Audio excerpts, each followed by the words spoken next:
Muito boa tarde.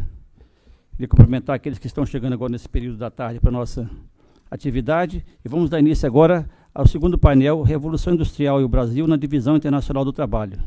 Para isso, teremos a contribuição do professor Rafael Caine, economista-chefe do Instituto de Estudos para o Desenvolvimento Industrial, o IED, e também do colega professor Marco Antônio Rocha, coordenador e pesquisador do Núcleo de Economia Industrial e da Tecnologia, NEIT, da Unicamp. E a mediação da nossa parte também e a colaboração do Luiz Nassif, dos debates. Boa tarde, por favor. Quem inicia, podemos iniciar com o professor Rafael? Por favor, Rafael. Boa tarde. Isso. Boa tarde. Primeiramente, gostaria de agradecer o convite. Nunca fui professor nem aluno da PUC, mas participo da comunidade quase que diretamente, em função de ter muitos amigos professores da casa.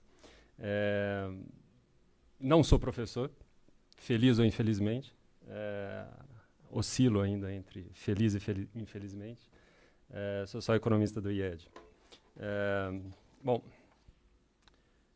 eu acho que eu vou começar minha exposição retomando, na verdade, um assunto que a gente já sinalizou pela manhã, não é?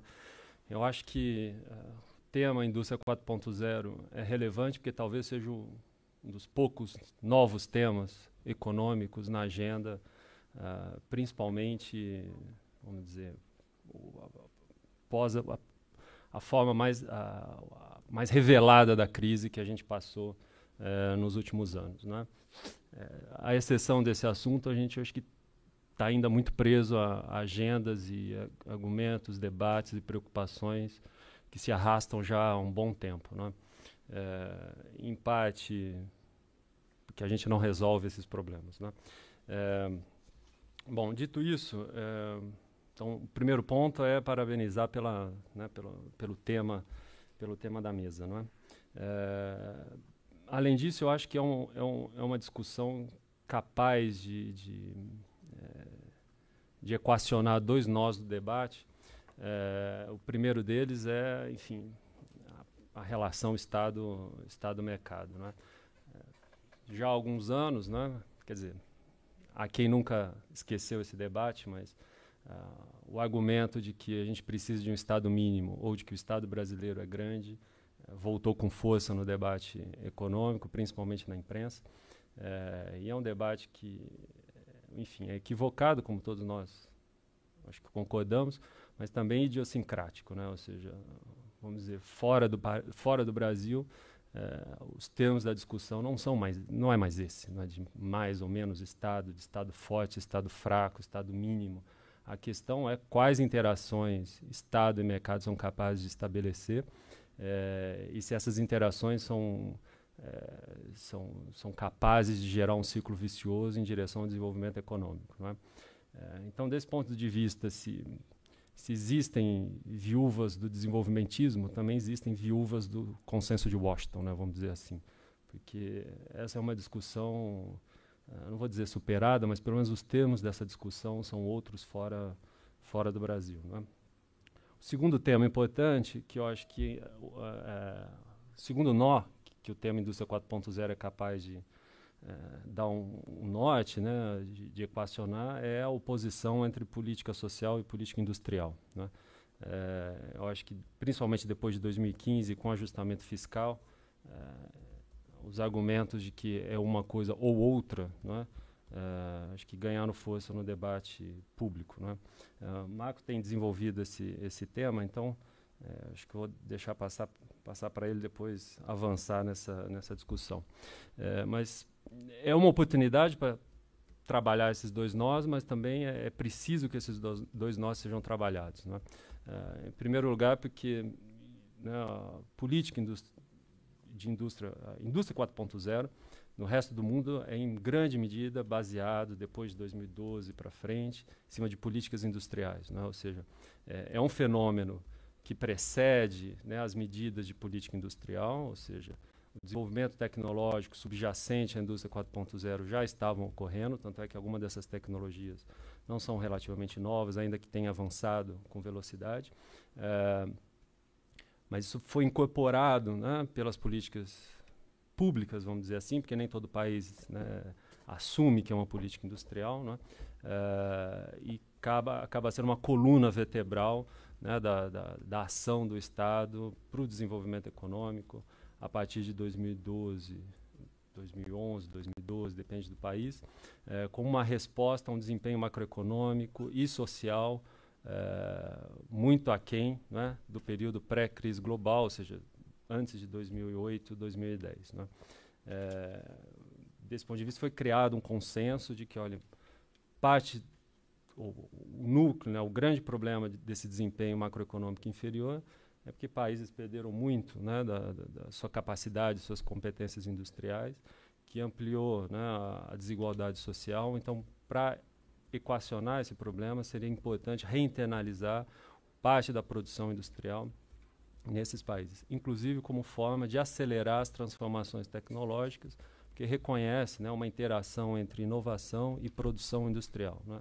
Então, fica mais fácil você inovar e galgar os desafios que a inovação coloca quando você aproxima a produção de inovação, de pesquisa e desenvolvimento. Né? Bom, acho que na forma com que a discussão vem se dando no Brasil, eu acho que eu sempre faço três observações, 3 precisões contra o tema. Né? O primeiro deles é que a gente usa o termo indústria 4.0 por falta de termo melhor. Né? Indústria 4.0 é o título da política industrial alemã, não é? Então tem características específicas que definem o que é uma indústria 4.0 a partir da concepção alemã, mas como é um nome, né, de apelo publicitário e de marketing, vem sendo utilizado de uma forma ampla, genérica, não é, para expressar as transformações tecnológicas que estão por detrás desse fenômeno. Não é? Então, indústria 4.0 aqui, como a grande parte, né, do debate brasileiro, diz respeito mais a esse fenômeno meio pouco definido, pouco estruturado, né, do que é essa futura indústria. Né? Inclusive porque, né, talvez seja a primeira vez que a gente pré-anuncia uma revolução industrial. Né? Então, desse ponto de vista, a outra observação é o 4.0 do termo se remete à 4ª Revolução Industrial, algo que, por enquanto, é só uma expectativa. Né? Ou seja, as projeções, a expectativa, tudo indica que vai ser uma ruptura profunda, não é? Na forma de produzir, mas ainda é um chute. Não é? Ou seja, esse é o tipo de coisa que a gente analisa de trás para frente, né? A posteriori à luz da história. Não é? Mas, vamos ver, o indicativo é esse, né, de uma 4ª Revolução Industrial.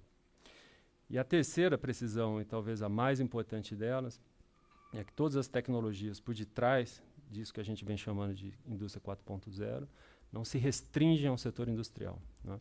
São tecnologias capazes de revolucionar todos os setores da economia, agricultura, serviços públicos e a indústria extrativa ou indústria manufatureira, principalmente. Né?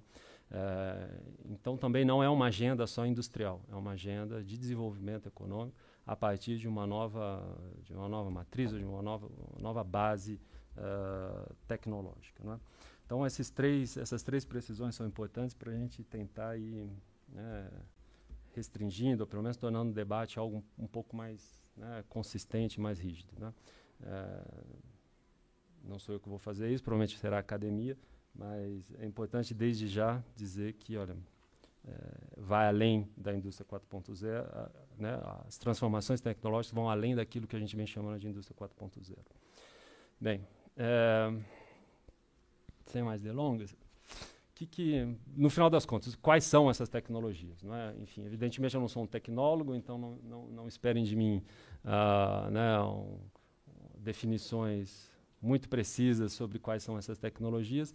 Inclusive, algumas delas são melhores visualizáveis, né, de forma visual do que descritiva. Né? YouTube tem vários vídeos e imagens sobre essas novas tecnologias que sempre valem a pena dar uma consultada. Mas, enfim, eu acho que talvez, dentre os países, né, aquela tecnologia que mais é citada, não é? Inclusive porque analistas, todas essas tecnologias variam de analista para analista, de agenda de política econômica para agenda de política econômica. Mas, enfim, a mais importante delas são sistemas cyberfísicos, né, ou seja, o espelhamento do mundo físico no mundo virtual, né, a partir do qual você consegue maximizar processos e aumentar a eficiência. Né, esse sistema cyberfísico implica, né, uma disseminação de sensores e microsensores em todos os equipamentos, máquinas e objetos dentro de uma planta industrial, mas também para além deles, né? E esses sensores precisam estar comunicados entre si, né? Por isso que a gente fala de internet das coisas, né? Então, é a comunicação autônoma de objetos e máquinas e equipamentos, né? Toda essa conexão gera uma massa muito grande de informação que precisa ser né, analisada, sistematizada, interpretada. Por isso que a gente fala de Big Data, não é? Ou seja, são tecnologias, são softwares capazes de tornar compreensível um volume, né, quase que infinito de informações e dados. Não é? Computação em nuvem, porque esse processo estará externalizado das empresas, né, ou seja, vão ter agentes específicos para armazenar e processar essas informações. Para as empresas é importante porque pode trazer uma redução de custo, né, de tratamento dessas informações. Essa é uma agenda, né, essas 4 tecnologias estão na base de quase todos os programas, né, principalmente na Alemanha, mas de todos os programas dos países desenvolvidos. Em seguida, a gente fala de manufatura aditiva, né, ou principalmente impressão 3D, né, que na verdade é o fim do processo via torneiro mecânico, por exemplo, né? Ou seja, você tem uma geometria virtual, né, de um equipamento, de um bem, de um produto, e a impressora, por adicionamentos de camada de matéria, fazem esse objeto, né? De forma a praticamente zerar desperdício, de forma a ser altamente flexível, porque essa impressora, né, ainda não estamos nesse estágio, mas a meta é que ela consiga produzir um conjunto bastante amplo de objetos, né, com materiais muito distintos, né. Hoje em dia, principalmente usado para prototipagem, então plástico e alguns metais é uma tecnologia já relativamente difundida, bastante empregada na indústria aeroespacial, mas a ideia é que isso avance para um conjunto muito maior de materiais. Inclusive, uma das agendas tecnológicas é de novos materiais, né? Inclusive para suprir essa necessidade de composição mesmo, de estrutura física desse material, né? Inteligência artificial, que é, né, enfim, é o passo além desse sistema cyberfísico, internet das coisas, Big Data, computação de dados, computação em nuvem, que é a capacidade de você, desses objetos, tomarem decisões autônomas, né? Ou seja, eles são, principalmente a robótica avançada, que é a robótica que incorpora a inteligência artificial, teria condições de reconhecer o ambiente em que esse equipamento, esse robô está, ser capaz de interagir com o ser humano de forma natural, né? Ou seja, criar uma linguagem, saber empregar essa linguagem, interagir com o ser humano e interagir entre as próprias máquinas sem previamente uma programação específica para isso, né? Então, é a capacidade de objetos gerarem seu próprio conhecimento, né? Depois a gente tem uma infinidade de outras tecnologias que são menos citadas, mas que são muito, que tangenciam muito toda essa discussão, que são fontes de energia renováveis e novas tecnologias de bateria, ou seja, de armazenamento energético, redes inteligentes, realidade aumentada, que na verdade é inserir o ser humano dentro de uma plataforma virtual, onde ele consegue operar vários mecanismos de forma digital. Nanotecnologia, biotecnologia e etc. Não é? Essas são tecnologias todas conexas, muito próximas. Ora estão em algumas agendas de política industrial, horas não. Tudo depende vamos dizer, do know-how, não é, de cada país. Não é? Agora, mais importante do que o desenvolvimento de cada uma dessas tecnologias é a interação entre elas, né? O que a gente está vendo é uma convergência dessas tecnologias, ou seja, é automação, é robótica, mas também é robótica com inteligência artificial, a inteligência artificial com manufatura aditiva. É isso que seria capaz de dar um salto à frente nos processos produtivos e, consequentemente, na indústria 4.0, mas não apenas, né? Então, se espera novos produtos, né, novos processos produtivos, novos mercados inteiros, né? Ou seja, um dos exemplos é a indústria automobilística, né, que pode deixar de vir a ser um setor produtor de automóveis para um setor de fornecimento de serviços de mobilidade, né? Você pode ter o rearranjo de todas as cadeias globais de valor, impacto sobre emprego e sobre demandas sociais, né?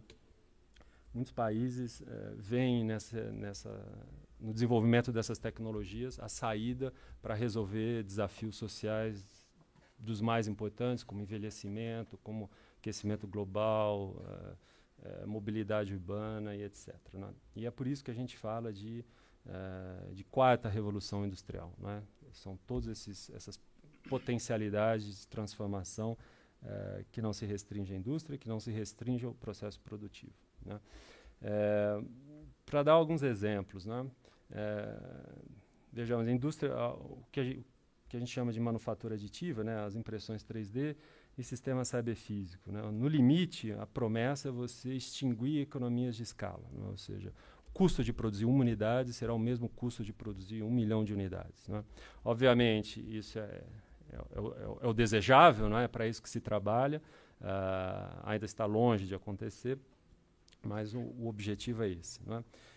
Caso se consiga isso, significa que, por exemplo, toda a capacidade produtiva que foi criada na China será redundante, não é? A estratégia é um pouco essa, que é esse o modo de você conseguir trazer para dentro dos países ricos de alta renda média, de salários, né? De uma forma competitiva, né? Bom, se produzir uma unidade na Alemanha vai ter o mesmo custo de produzir 1 bilhão de unidades na China, isso implica que os fluxos de comércio internacional serão outros, isso implica que a organização da cadeia global de valor será outra, né? A OCDE, as estatísticas sobre impacto, os modelos são sempre muito frágeis, porque a gente está tentando visualizar o inexistente por completo, né? Ou seja, faz parte do processo de ruptura, né? Mas a OCDE estima em 4 pontos percentuais de queda do comércio internacional sobre PIB, né? Em função dessas novas tecnologias. Os automóveis automáticos, né? Autônomos. Aparentemente, semana passada, o carro da Uber atropelou uma mulher, então veja que estamos longe disso. Mas a promessa é que não exista mais mortes em trânsito, não é? Ou seja, o número de mortes e de feridos em transporte rodoviário, né, dentro das cidades e nas estradas, é elevado a 0, né? 2015, segundo a OMS, foi 1,5 acho que milhão de mortes no mundo e 50 milhões de pessoas feridas enfim, por acidentes rodoviários, né?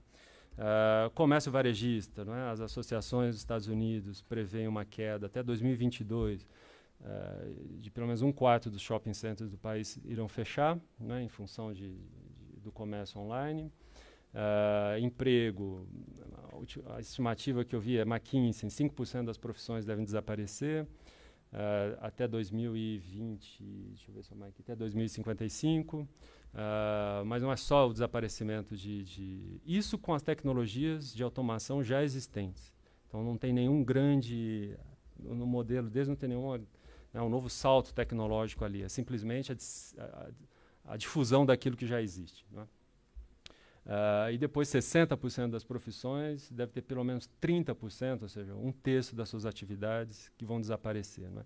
Então você deve extinguir emprego e mudar o perfil dos empregos que sobraram, né?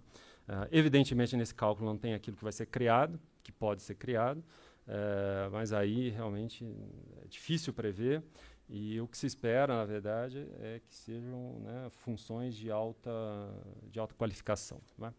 Bem, todas essas transformações viraram pauta de agenda de política industrial nos países avançados, inclusive, né?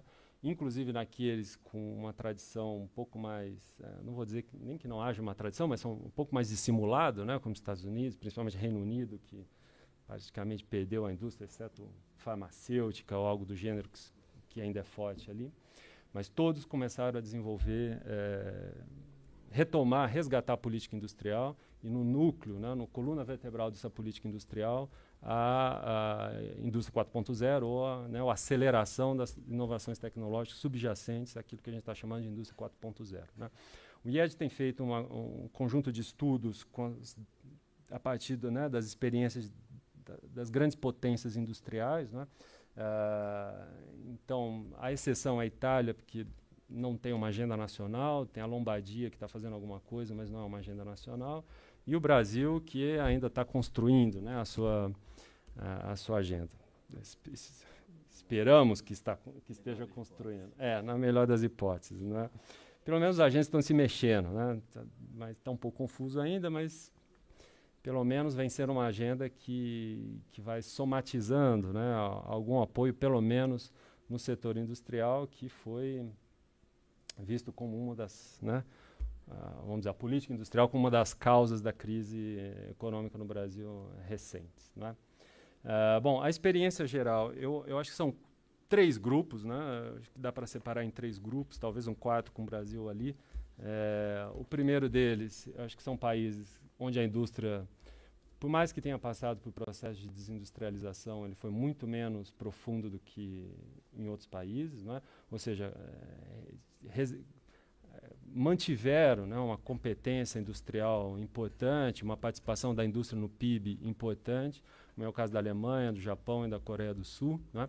E a partir, né, da indústria 4.0, na verdade, buscam manter essa liderança industrial, né, especialmente no mundo onde os emergentes de alto crescimento estão, né, rapidamente caminhando em direção a segmentos de maior valor agregado, enfim, maior conteúdo tecnológico. Né. Então, vamos dizer, são aqueles que realmente estão pensando para frente. Né. Depois tem um conjunto de países que estão tentando reverter processos muito profundos de desindustrialização, como Estados Unidos, Reino Unido e França. E, por fim, os países emergentes de alto crescimento, que já estavam numa trajetória de catching up.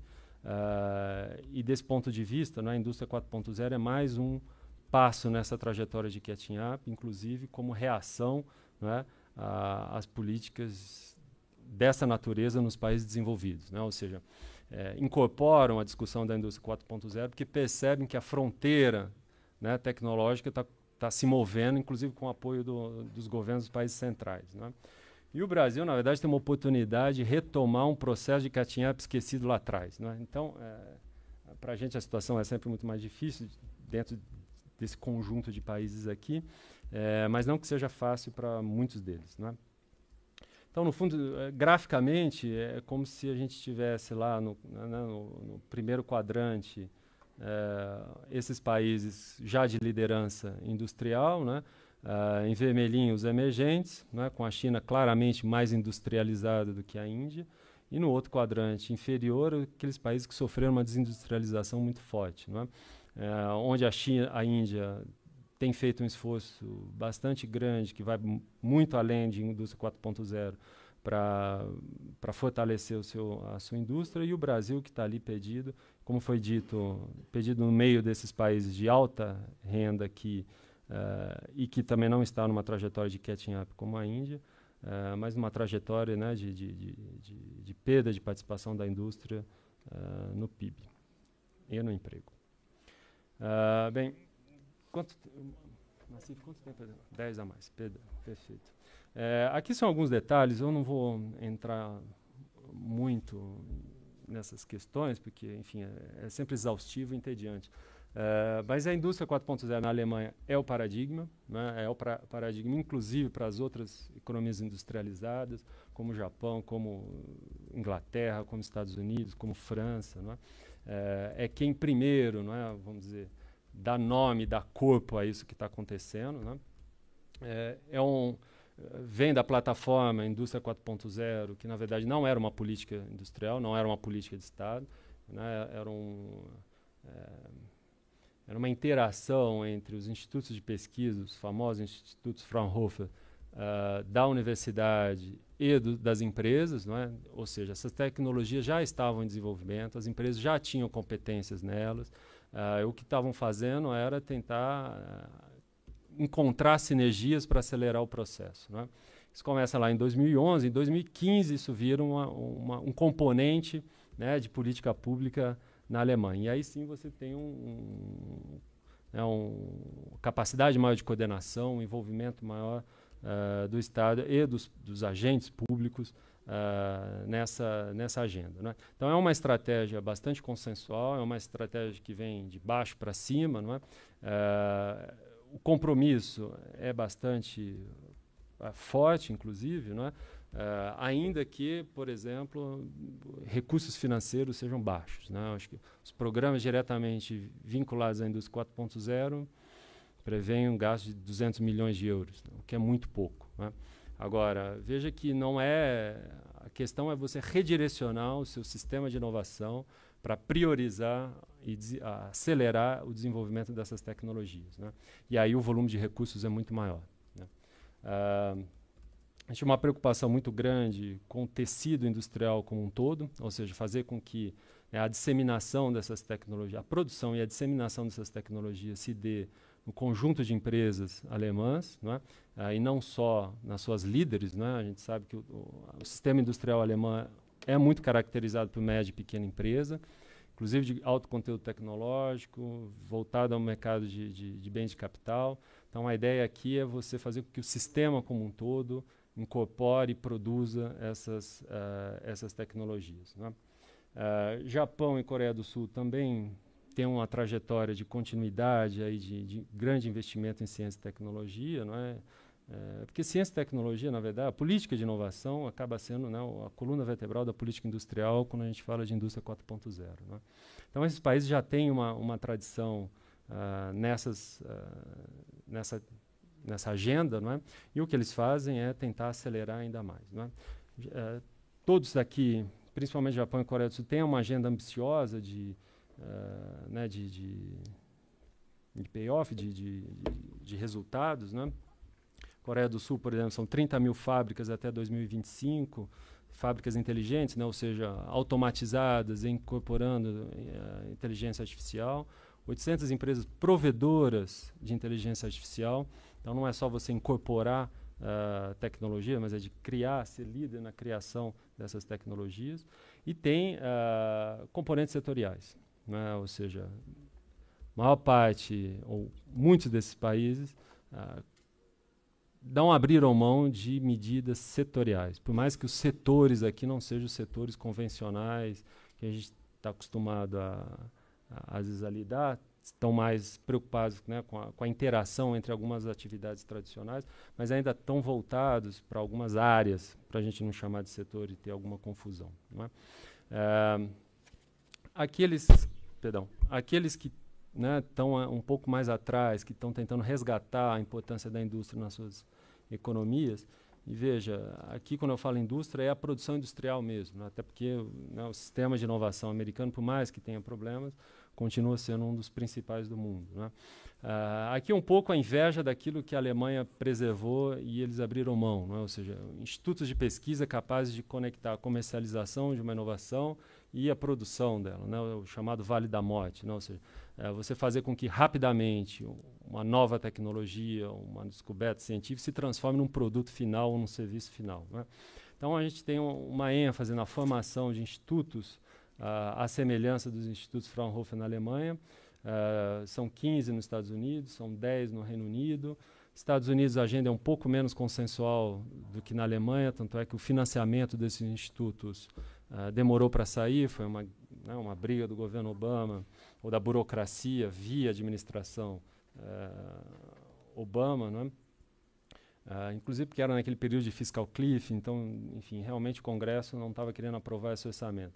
Mas finalmente aprovou, constituíram, né, essa rede de laboratórios. Especificamente tem um orçamento aí de 1 bi e meio de recursos públicos durante 5 anos para esse conjunto de de institutos, e a partir de 5 anos eles têm que se virar sozinhos, né? Ou seja, captar recursos junto a empresas e outros fundos públicos já existentes, né? Esse prazo de 5 anos para financiamento não existe na Alemanha, né? Ou seja, a continuidade está ali. Bom, eu vou passar as outras experiências, qualquer coisa a gente volta. O importante, eu acho que sempre olhar para fora é um problema, porque as estruturas institucionais, os agentes são muito diversos do que a gente tem no Brasil, não é? Então, a gente é basicamente obrigado a ficar num nível de abstração um pouco maior para evitar falar besteira, né? Porque tem coisas que a gente não vai conseguir reproduzir, né? O que é importante? Bom, todas as estratégias são de médio e longo prazo, todas têm um apoio do alto nível de governo, dos altos escalões de governo. A institucionalidade é criada a partir, né, com presença de ministros ou de presidências da República, primeiro-ministro. Então, tem uma prioridade na agenda de governo. Tem uma agenda relativamente consensual, que é estabelecida a partir, né, da interação dos parceiros, setor privado e setor público, né? Como a gente está falando de política industrial, o poder de comando não é trivial, principalmente para economias desenvolvidas, então precisa ter ali a constituição de parcerias. E o resgate da política industrial com 3 ênfases, né? Um, como eu disse, é o apoio da ciência e tecnologia, né? Com um claro reforço do caráter de missão orientada, né? Ou seja, voltada para resolver problemas sociais, como envelhecimento, sustentabilidade ambiental, energia renovável e mobilidade. A constituição desses institutos de pesquisa para fechar esse vale da morte do processo de inovação, a busca de sinergias entre, né, laboratórios privados de P&D, laboratórios públicos, universidade e setor público de uma forma geral. Cooperação internacional, isso é fundamental, porque como a gente está falando de comunicação entre máquinas, vai ser necessário estabelecer padrões, né, ou seja, uma linguagem específica. Então, como a gente sabe, com, né, computadores e softwares, quem domina uma determinada linguagem pode ter vantagens competitivas muito grandes. Não é à toa que a Alemanha forma convênios com todos os países praticamente, né? É uma tentativa dela estabelecer essa norma, esse padrão, e a partir daí ganhar competitividade, né? E a principal parceria com a China, porque é um grande mercado consumidor, mas os chineses estão cientes dessa estratégia e dessa importância, né? O segundo ponto, né, nessa política industrial é a modernização da estrutura produtiva, ou seja, não é só ciência e tecnologia para frente, mas também preparar, né, o substrato, aquilo que existe hoje para incorporar essa tecnologia, né? Então, existe incentivo para ampliação de investimento industrial, né, como uma forma de você acelerar a incorporação dessas novas tecnologias. Tem uma grande atenção às pequenas e médias empresas, não só às startups, sabidamente um agente importante no processo de inovação, mas as micro e pequenas também, para fazer com que a indústria como um todo caminhe em direção a essas novas tecnologias. E uma grande ênfase em compra governamental, ou seja, o uso das compras de governo para acelerar esse processo. Então, política industrial de demanda também está na agenda de todos esses países que a gente citou. E o terceiro preocupação muito grande de política industrial é a formação de mão de obra, né? As competências para se operar as tecnologias de 4.0 não são evidentes, inclusive nos países desenvolvidos, né? Então, há uma preocupação muito grande para treinar essa mão de obra e evitar que ela gere um obstáculo, né, para a quarta revolução industrial. Além disso, existem políticas setoriais, né, ou seja, como eu citei, não necessariamente o setor tradicional que a gente está acostumado, mas a relação entre eles, as fronteiras setoriais, né? A indústria, o próprio conceito de indústria vem passando por uma transformação, não é? Ou seja, cada vez mais indústria e serviços são integrados. Então, quando esses papers falam em manufatura, geralmente estão falando da cadeia como um todo, não é? A produção industrial estrito sensu, mais a incorporação de serviços, né? E o terceiro elemento, um último dado a destacar, é o fortalecimento do suporte financeiro, né? Se dá pouca atenção para isso, eu sempre gosto de chamar a atenção.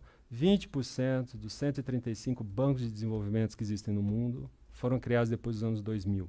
Então, banco de investimento não é mais, nunca foi, e hoje menos ainda uma jabuticaba brasileira, como gostam de dizer, apesar da expressão ser terrível, mais países vêm criando bancos de desenvolvimento. Reino Unido criou 2, França criou outro, Áustria criou, Holanda criou, né? Não todos voltados, evidentemente, à indústria, né?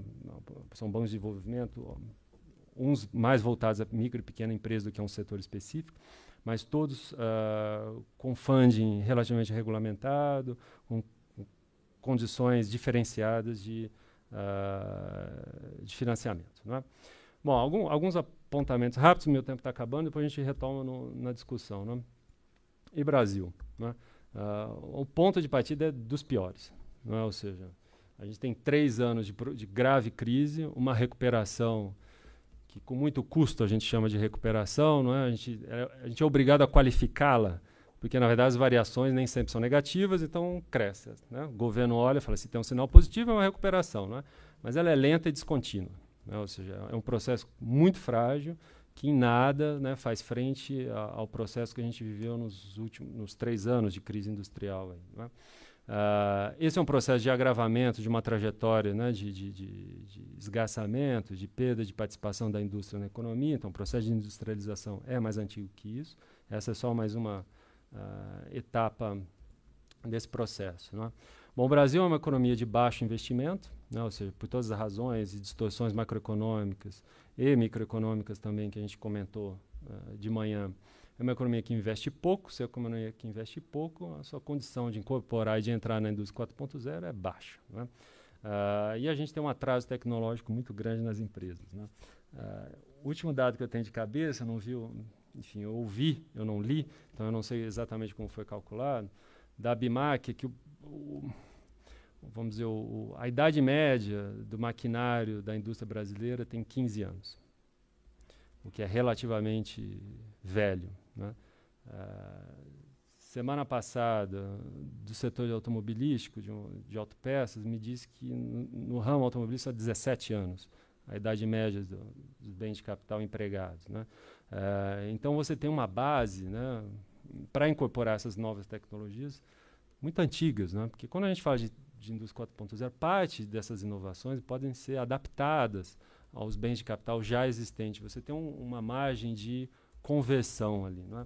Mas quando você tem um maquinário muito antigo, isso se dificulta ainda mais, né? Pesquisa da CNI, para tentar ali dar um quadro de onde é que a gente está, né? De 2016, 52% das empresas não utilizavam nenhuma tecnologia identificada com 4.0. Essas 2.200 empresas são grandes, médias e pequenas, né? Para as grandes é um pouco pior do que isso, acho que 40%, 30%, mas ainda assim é elevado. 43% delas não souberam apontar nenhuma tecnologia numa lista de 10 que pudesse trazer algum potencial de competitividade. Em 2017 fizeram outra pesquisa, já naquele projeto do Luciano e do Ferraz, né, da Unicamp e da Federal do Rio, para MEI e CNI. 78% das empresas estão na geração 1 e 2, que eles chamam ali, que no fundo é uso pontual de TICs e uma automação rígida. Só 1,6% das empresas, e aqui eu acho que são só grandes empresas, se não me engano, ou grandes e médias, só 1,6% na geração 4, ou seja, tem alguma unidade produtiva automatizada, conectada, inteligente, ou seja, próxima do que aquilo que a gente está chamando de indústria 4.0, e 40% não estavam fazendo nenhum movimento em direção à indústria 4.0, né? Não é de surpreender, dado que, né, a situação financeira de todas é complicada e a recuperação é quase inexistente, né?